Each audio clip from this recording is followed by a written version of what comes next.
Le déplacement latéral. Pour le déplacement latéral, on va commencer à distance. L'idéal, c'est contre un bord.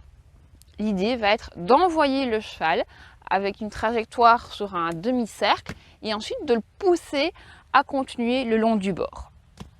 Le cheval ne doit pas être complètement perpendiculaire au bord. Si le cheval est complètement perpendiculaire au bord, quand il doit croiser ses jambes, c'est pas fluide parce que c'est pas évident là.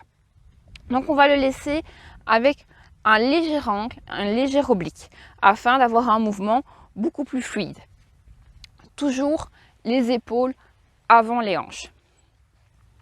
Donc je vais envoyer mon cheval comme pour le début du cercle.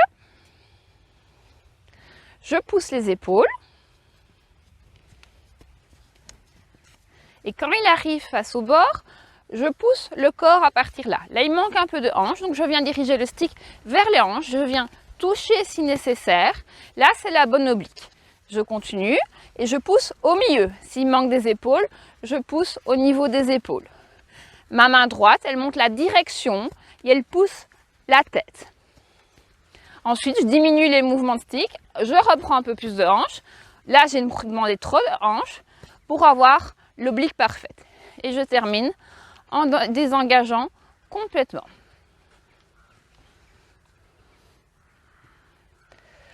On va renvoyer dans l'autre sens avec un demi-cercle.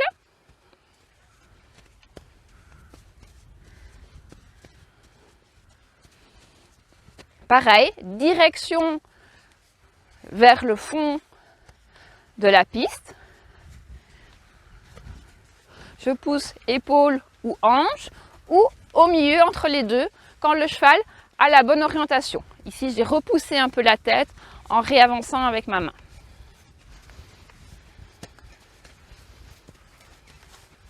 Et je termine avec un désengagé complet.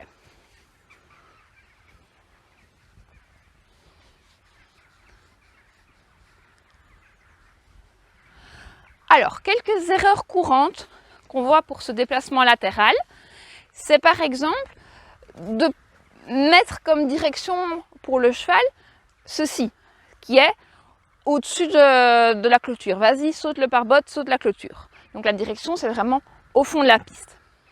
De la même manière, on ne doit pas envoyer le cheval vers l'avant puisqu'il se retrouve face à la clôture qui ne doit pas sauter, mais on doit pousser les hanches ou les épaules.